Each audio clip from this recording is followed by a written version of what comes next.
నేను Gayathri welcome to hello doctor.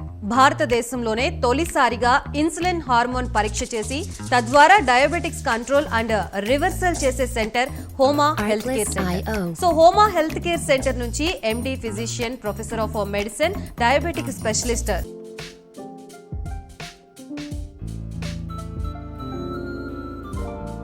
చాలామంది ఉత్సాహంగా ఆరోగ్యంగా అయిపోదాం అని చెప్పి తెల్లారు లేచి సడన్గా ఒక డిష్ తీసేసుకొని ఈరోజు నుంచి ఫాస్టింగ్ చేస్తా, ఈరోజు నుంచి కోకోనట్ ఆయిల్ తాగేస్తా, ఈరోజు నుంచి వాకింగ్ చేస్తా, ఈరోజు నుంచి జిమ్ చేస్తా అనుకుంటూ తొందరగా ఏదో 3 రోజుల్లోనో 3 నెలల్లోనో హెల్తీగా ఆరోగ్యంగా అయిపోవాలనే ఉద్దేశంతో చాలా తొందర పనులు చేస్తుంటారు. దీనివల్ల వెయిట్ తగ్గాము, షుగర్ తగ్గింది, హెచ్బిఎన్సీ తగ్గింది, కొలెస్ట్రాల్ తగ్గిందని సంబరపడుతూ లోపల వాళ్ళ యొక్క ఆర్గన్స్ని డ్యామేజ్ చేసుకుంటున్నారు.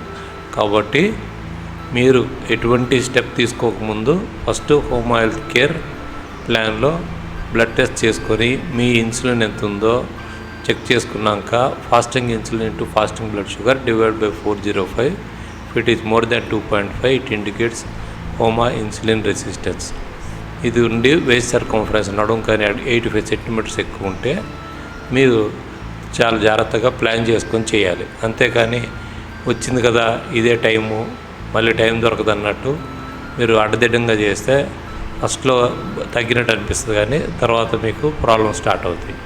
కాబట్టి నేను చెప్పేది ఏంటంటే ఫస్ట్ ముందు బ్లడ్ టెస్ట్ చేయించుకోండి, ఫాస్టింగ్ ఇన్సులిన్ టెస్ట్ చేయించుకోండి, హోమ్ హెల్త్ కేర్ ప్లాన్ చేశాకనే తర్వాతే మీరు ఎటువంటి రకాల variety diets, oils, millets, brown రైస్లు, బ్రౌన్ షుగర్లు, తర్వాత ఇంటర్మీడియట్ ఫాస్టింగ్లు, జిమ్లు, రన్నింగ్లు అని స్టార్ట్ చేద్దరు. కానీ థ్యాంక్ యూ.